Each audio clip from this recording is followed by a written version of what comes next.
Bonjour et bienvenue sur la chaîne de Bulle Shoujo. On se retrouve aujourd'hui pour un nouvel avis manga et je vais vous parler de Blue Flag.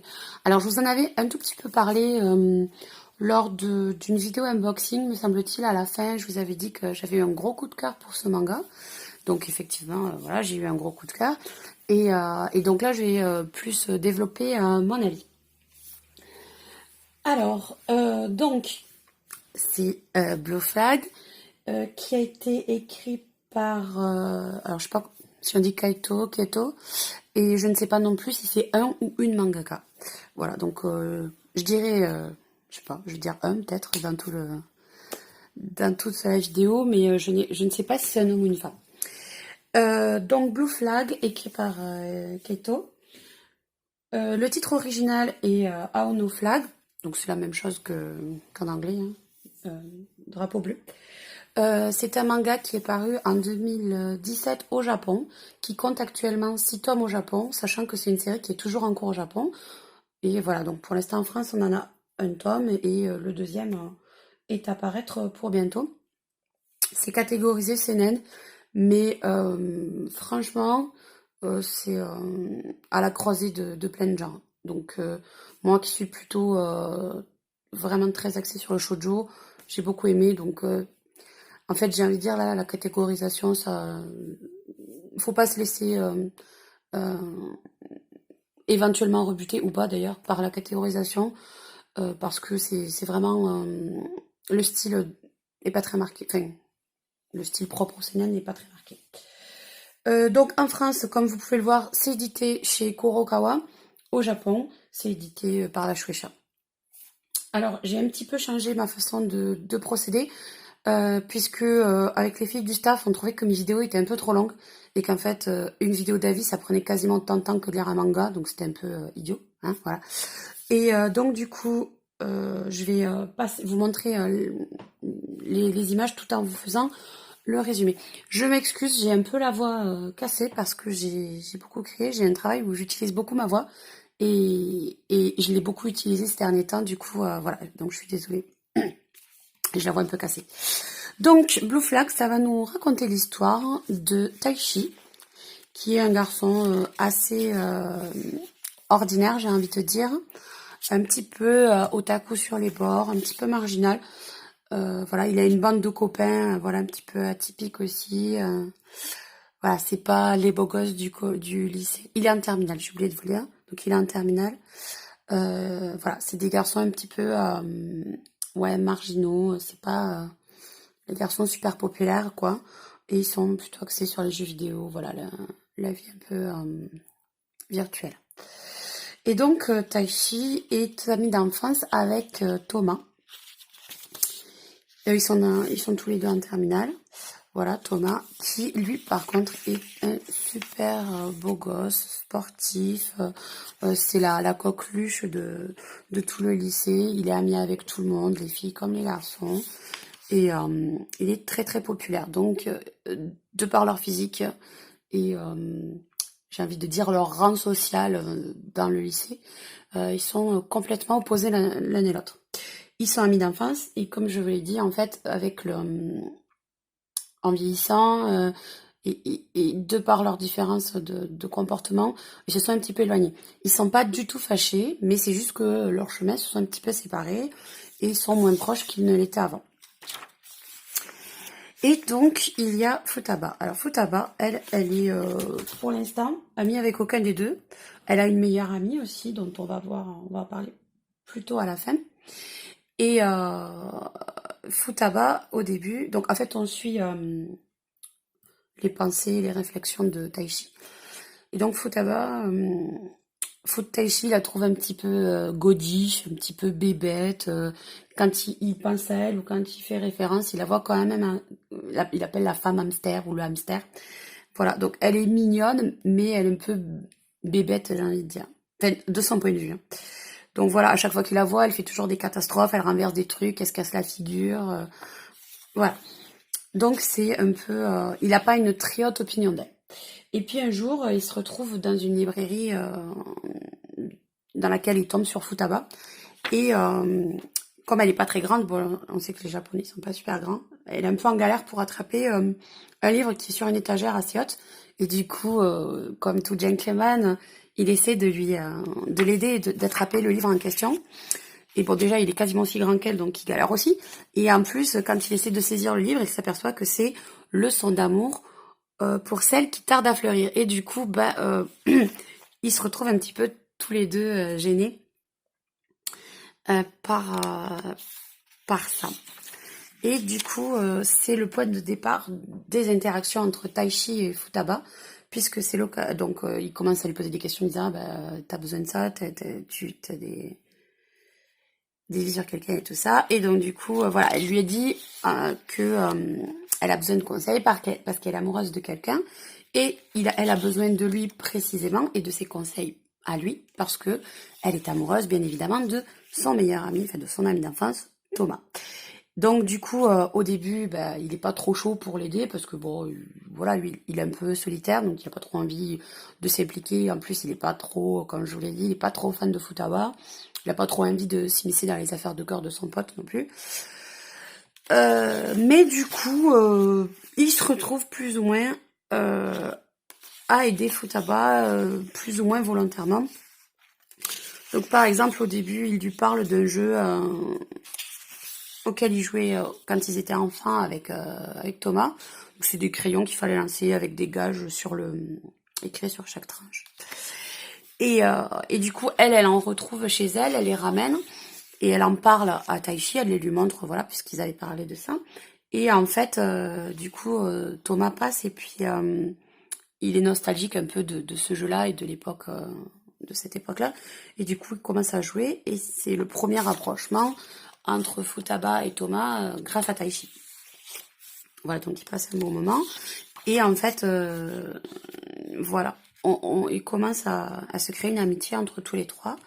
Futaba est très reconnaissante envers Taichi par rapport à voilà, l'aide qu'il lui a proposé et qu'il lui a apporté. Même si c'est involontaire, elle le remercie parce que voilà, ça permet de faire avancer les choses entre elle et Thomas et que ça n'aurait pas été possible sans lui. Voilà. Ensuite, elle lui demande un autre conseil.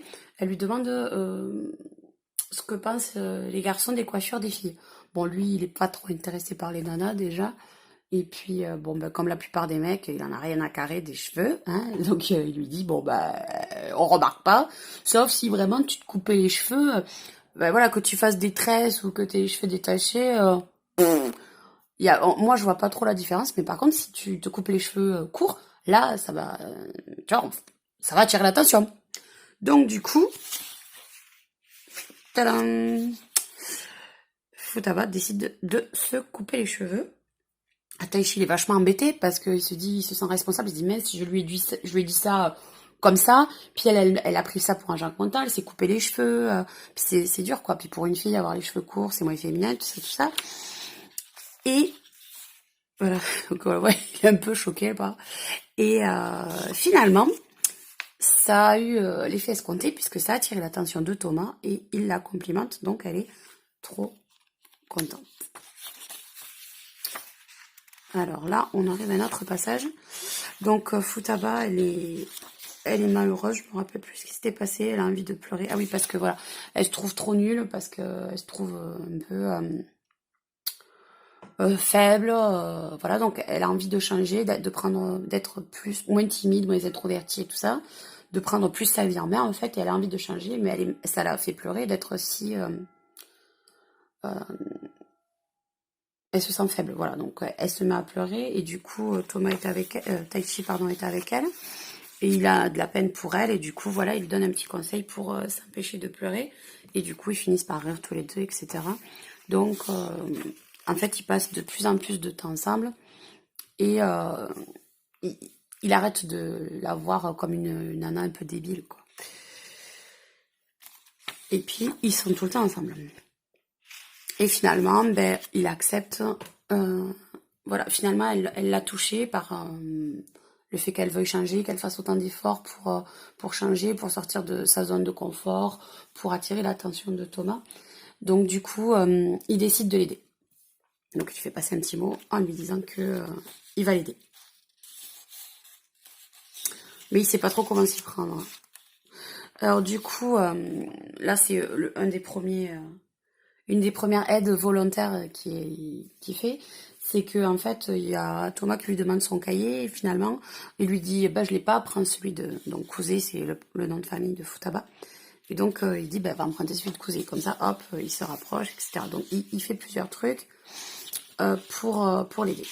Ensuite Futaba lui demande s'il connaît le genre de femme qu'aime Thomas. Alors, il dit, ben, je sais pas trop. Une fois, il m'a dit qu'il aimait quelqu'un, mais je sais pas qui c'est. Et donc, du coup, il commence à établir une liste de ce qu'il pense être les préférences de Thomas. Et, euh, et du coup, Futaba, et puis il entraîne donc Futaba pour essayer d'arriver à remplir un maximum de choses de cette liste. Donc, voilà, il lui fait, comme elle parle tout doucement et tout, il lui fait des cours de diction et tout ça. Enfin bref, voilà, c'est tout un moment rigolo. Et ils passent aussi donc du coup pas mal de temps ensemble. Là, voilà, si vous avez vu, je sais pas si je vais arriver à la retrouver, la page précédente, il dit que Thomas aime les filles avec une grosse poitrine. Du coup, voilà, Futaba se tripote les seins pour soi-disant se les faire pousser. Donc il y a tout un moment marrant entre deux où il parle de ça. Et, euh, et après, on arrive à un moment où il lui demande pourquoi elle est tombée amoureuse de Thomas. Elle lui raconte. Donc ça, je vous le montre pas, vous le découvrirez en le lisant. Et donc, en fait, à la fin de l'explication de Futaba, il dit, il se sent un peu agacé et il se demande pourquoi il est énervé. Donc, nous, lecteurs et lectrices de shoujo, on sait très bien pourquoi il est énervé. Mais lui, il ne le sait pas encore. Donc, on voit voilà, qu'une certaine situation est en train de se dessiner, j'en parlerai plus tard. Donc, là, voilà, donc, tous les deux, donc, Futaba et Taichi, mettent au point une rencontre inopinée. Ils font une sortie à 4 avec donc Taichi qui invite Thomas et pour pas que ça fasse trop flagrant, Futaba invite sa meilleure amie et donc ils se retrouvent à faire une sortie à tous les 4. Et donc bien entendu, le but de Taichi, c'est de faire en sorte qu'ils se retrouvent tous les deux. Donc au bout d'un moment, voilà, ils sont tous les deux ensemble, ils discutent d'un truc et il essaie de s'éclipser. Et donc, il essaie d'emmener avec lui forcément la meilleure amie de Futaba pour pas qu'elle traîne dans les pattes des deux possiblement amoureux. Et je voulais vous montrer. Voilà, ça. Voilà. Et alors, donc je vous l'ai dit, Taichi et Futaba passent pas mal de temps ensemble parce que voilà, Taichi l'aide Futaba à changer, etc. Mais du coup, Thomas, il se méprend et il pense que Futaba est tombée amoureuse de Taichi. Je ne vous montrerai pas plus loin parce qu'en fait, je vais vous en parler après, je vais vous expliquer pourquoi. Alors maintenant, je vais vous donner mon avis sur cette lecture. Donc vous savez, vous doutez qu'il est forcément positif puisque je vous ai dit que j'avais eu un gros coup de cœur. Alors je vais déjà vous parler du dessin. À mon sens, il peut plaire à... C'est comme les thématiques et l'écriture, en fait, il peut plaire à un panel assez varié de lecteurs de manga parce que moi, je trouve... Alors ça, c'est mon avis personnel, bien entendu, mais je trouve que Taichi, les traits de Taichi sont assez shonen. Il me fait penser un peu à Deku, si vous regardez My Hero Academia, il me fait penser à Deku. Je ne sais pas pourquoi, mais voilà. Alors que Futaba, qui est trop mignonne, et sa personnalité, ainsi que Thomas, qui fait très shonen, eux sont plutôt axés shoujo. Donc ça peut plaire autant aux lecteurs de shoujo aux lectrices et lecteurs de shoujo que à ceux qui aiment les shonen. Aussi, on peut voir qu'il y a des... Vous avez peut-être pu voir pendant que je vous ai montré les images qu'il y avait des chibi qui sont trop mignons. Et là aussi, ça rappelle un peu le monde du shoujo malgré tout. Même s'il y en a aussi dans les seinen. Mais, dans les shonen, pardon. Mais là, ils sont trop mignons, je trouve. Enfin bref, ça c'est toujours mon avis. Donc, par rapport au trait en lui-même, le trait est bien maîtrisé. Je veux dire, la mangaka ou le mangaka, et c'est ce qui fait. Hein, tous les personnages ont la même tête. La tête ne change pas en fonction des vignettes. Et les personnages secondaires sont aussi très identifiables, tant les potes de Taichi que les amis, le groupe d'amis de Thomas. On arrive à bien repérer qui est qui, et physiquement, voilà, ils sont tous distincts, et puis ils changent pas, on les reconnaît. Ce qui n'est pas le cas de tous les mangas, parce que par exemple récemment j'ai lu un SP qui s'appelle Ice Pig, et le héros, dans certaines cases il est pas mal et tout, et puis dans les cases d'après, le dessin est pas maîtrisé, il change, la tête est un peu différente, il avait les yeux trop, enfin voilà. Donc c'est moi, enfin alors, ça ne gêne pas la lecture, et j'ai envie de dire si l'histoire est tip top, bon on peut passer par dessus, mais quelque part moi ça me gêne quand il y a le dessin n'est pas assez maîtrisé. Et là, c'est absolument pas le cas. Le dessin est très maîtrisé, et ce n'est pas la chose qui est maîtrisée dans ce titre. Alors, au début, quand on commence à lire, et puis vous avez dû le voir quand je vous ai fait le résumé, on est dans une histoire assez classique. On tombe très rapidement, comme vous avez pu le voir, dans le triangle amoureux, puisqu'on a Futaba qui est amoureuse de Thomas, et Taichi qui finalement, à force d'aider Futaba, tombe amoureux de Futaba, même si c'est dès le départ, puisqu'il aide, j'ai envie de dire son ami, mais c'est pas vraiment son ami au début, il aide Futaba à faire tomber Thomas amoureux d'elle. Donc du coup, forcément, il sait que c'est cuit, qu'elle aime déjà quelqu'un d'autre, donc du coup, bon, voilà. Mais malgré tout, il tombe amoureux d'elle. En plus, voilà, situation classique, les deux amis d'enfance qui se sont un peu séparés, tout ça. Bon, quand j'ai commencé à lire ça, je me suis dit, ah, ça manque un peu d'originalité, c'est du déjà vu. Bon, après, le dessin est super bien fait, il y a de l'humour, et puis tous les éléments s'enchaînent, c'est logique, il n'y a pas de trucs qu'on se dit, bon, bah, d'où ça sort, tout est bien, ça suit un enchaînement logique, c'est millimétré, c'est nickel, quoi. Je veux dire, on peut pas, on peut pas lui reprocher ça, le ou la mangaka, c'est très bien ce qu'il fait.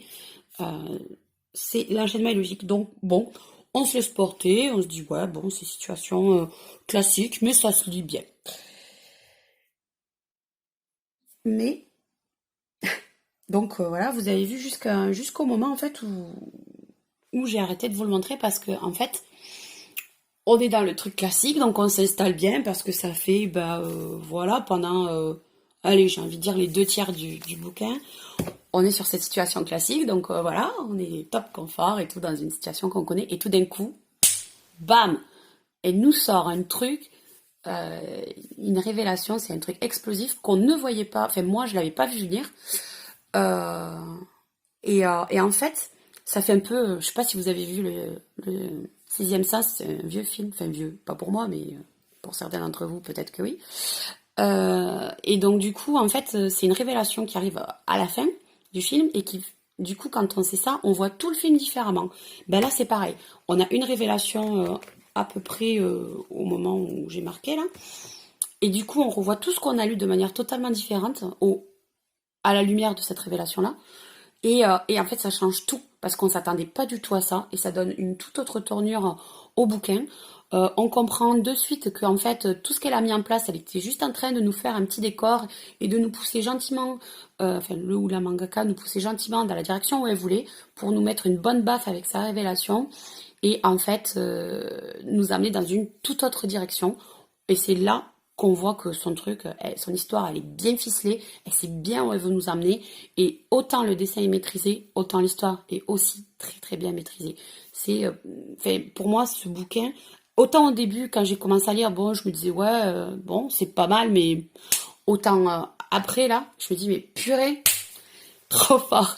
Donc, du coup, c'est vraiment, voilà, y a rien à reprocher, quoi. C'est l'histoire, le dessin, il y a de l'humour, tout est bien fait. Puis on sent que elle, c'est le ou la mangaka, c'est exactement où il va et ce qu'il veut faire. Et c'est pas juste du remplissage, quoi. C'est tout bien pensé, à tous les détails. Enfin, il y a plein de petits trucs. De petits détails qu'on voit pas à la première lecture, et quand on sait le truc, hop, on se dit bah ouais, pourquoi j'ai pas vu arriver ça. C'est très très très bien fait. Donc je vous en dirai pas plus, mais la thématique, enfin, grâce à la révélation, on arrive sur une autre thématique et sur une ouverture, hein, de ce titre. Donc j'en parlerai pas plus, mais c'est une thématique qui est riche, qui est hyper intéressante et donc qui va être développée dans les tomes ultérieurs, qui sera pas trop développée dans celui-ci, mais dans ceux qui vont venir après. Et, euh, et donc c'est une série qui est très très riche, très très bien faite. Et voilà, je vais m'arrêter là, mais franchement, je vous la recommande à 200% parce que c'est très très bien fait. Vraiment, c'est pour moi c'est un sans faute. C'est vraiment pour moi ça a été une grosse baffe littéraire, enfin manga-esque quand je l'ai lu. Je le recommande chaudement. Et puis pour tout type de lecteurs, tant shonen que seinen, enfin ceux qui ont une préférence shonen, ceux qui ont une préférence seinen ou ceux qui ont une préférence shoujo comme moi. Franchement, ça m'a pas du tout dérangé. J'ai adhéré à fond. Franchement, je vais m'acheter les autres tomes. J'ai adoré. D'ailleurs, celui-ci, je me le suis acheté. Voilà, vous pouvez voir. Je l'ai acheté avec mes propres deniers. C'est pas un SP. Alors, on l'a reçu en SP, mais c'est pas moi qui l'ai gardé. Et comme je le voulais, bah voilà, je me le suis acheté en perso. Donc, lisez Blue Flag. C'est trop, trop bien.